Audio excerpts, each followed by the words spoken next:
I know you want a healthier body, and you want to ease your soul, So here's some medicine to heal the world. So grow with herbs for health.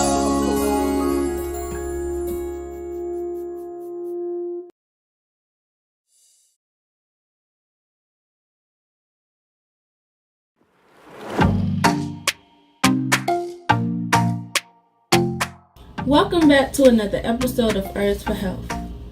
And today we're going to be talking about Siberian Ginseng, which is the herb of the week.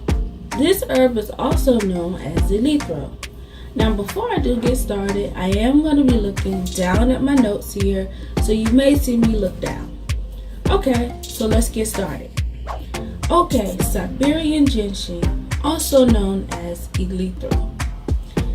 This is one of my favorite herbs, and you're going to see why in a moment. And I think this may become one of your favorites too, especially if you are a person who is, looking to jumpstart your workout routine. You're going to be excited about this one. Okay, so Siberian Ginseng. Now, this herb has an impressive range of health benefits. Now, unlike other medicinal plants that we've talked about before or that you may know about, Siberian Ginseng is generally more useful in maintaining good health than in treating ill health. It's kind of like it's not going to treat any illness, but it's going to help you maintain good health within different conditions, if that makes sense. Think about it more and you'll understand. Okay, now research has shown that the extract from the herb aids the body in coping with physical and mental stress, and that's including overwork, or overworking, or stressing the body when it comes to working in the extreme heat or the extreme cold. You can take this herb to support your performance during ongoing pressures or stress. So that's what I mean by when I say it helps to maintain good health, more so than treating illness. I hope it makes sense now. Okay, so let's move on. Okay, so Siberian Ginseng, it can be grown from the seed. So if you are a person who is looking to grow this yourself, you can grow it from the seed. However, it is hard to germinate. Okay, now the roots of ginseng is what is ultimately used, and this is something that you can use. Well, you can pick it during the fall. So during the fall, you can pick the ginseng roots, and it can be dried and used that way. You don't want to use the root in this raw form. It has to be dried. Okay. Now, Siberian Ginseng is a tonic herb, and it appears to have a general tonic effect on the body, particularly on the adrenal gland. Okay, so it does help the body to withstand heat, cold, infections, and other physical stressors, like we did mention before. Okay, so let's talk about my favorite part of this herb that I really like. Okay, now my favorite thing about this herb is that it helps with your stamina. Okay, remember how I mentioned that if you're trying to jumpstart your weight loss journey, you're trying to get in the gym, you're trying to do more exercises at home, whatever the case may be, you can take Siberian Ginseng or Eleuthero and it can help you with your stamina. So it can help you with your stamina in the gym so that you can work out longer. So before, as we mentioned, that the Eleuthero, it helps with stressors when your body is overworking. So when you're in the gym, you're usually working different parts of your body that you haven't worked in a long time, or you may be lifting heavier weights. It's going to help with all of that stress that you're putting on your body. It's going to help you with that stamina to keep pushing and to keep going. Now, research have shown that athletes have experienced as much as of a 9% improvement in stamina when they've been taking this Eleuthero. Okay? So that speaks a lot. So even athletes are using this to improve their performance. Now, you can also take Siberian Ginseng for enhancing your resilience. It is known to help with your mental resilience, such as if you're preparing for tests, to reduce the impact of physical training, as we said, and stress on the body. So that's interesting. A lot of times when we're working out, it is also it's physical, but it's also mental.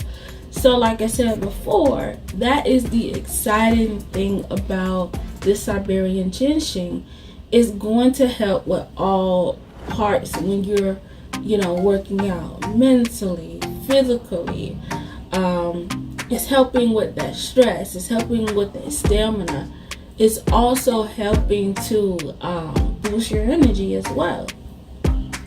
So another thing about this is that, like I said, it's good for if you're doing any type of physical training. And also I would say my favorite part of this herb is that it helps to treat chronic fatigue. Okay, so a lot of times a lot of us are very, very fatigued throughout the day, and most of the time a lot of us would drink coffee.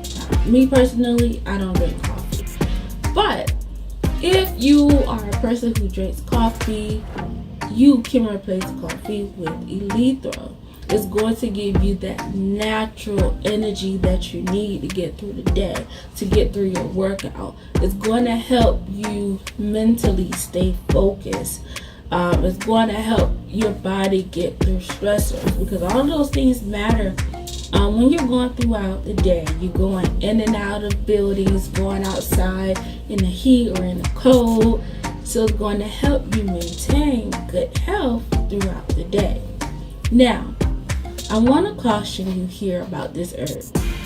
If you are a healthy young adult, you don't want to take your Eleuthero for more than 6 weeks, okay? No longer than 6 weeks, okay? Also, avoid caffeine if you're taking the Siberian Ginseng, okay? The effects are rare. However, it is if you're more likely to exceed the standard dosage, then we can have problems here. So you also want to consult with your healthcare provider so that they can tell you how long you can take this herb. So coffee drinkers, you cannot drink coffee and take this Siberian Ginseng. Because like I said, it gives you a lot of energy, so you don't want to mix those two things together. Now, let's talk about how to take this Siberian Ginseng.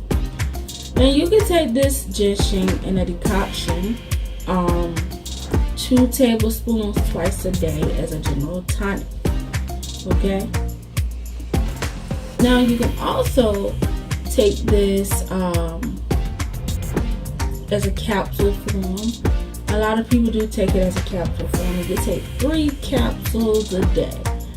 And again, you don't want to take this for more than 6 weeks. Okay? So after you've taken it for 6 weeks, you want to have like a week break in between. A week or two break in between, and then you can start taking it again. Okay. Now, when I said take the decoction, it's basically the decoction is basically when you soak the roots or heat up the roots or boil the roots and let it sit for a long period of time until all of the properties are extracted out of the root. Kind of like a tea, but you're going to boil the root and it's going to sit longer than a tea would. And you can take that like twice a day, 2 tablespoons twice a day. Now you can also take this as a tincture. You can take this as a tincture. You can drop it under your tongue, like 3 to 4 drops under the tongue, or you can take the tincture mixture and put a few drops of it in your water. That way, however easy it is to take.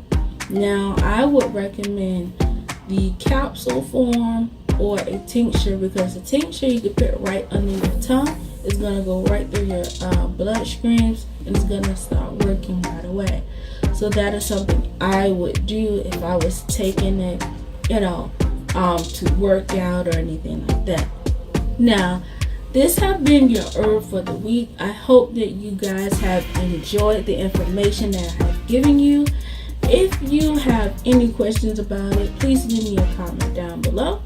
Also, if you have a request for any type of herb you want to learn about, let me know down below and I will make that request happen. Thank you for joining me on another episode of Herbs for Health. You guys have a good day.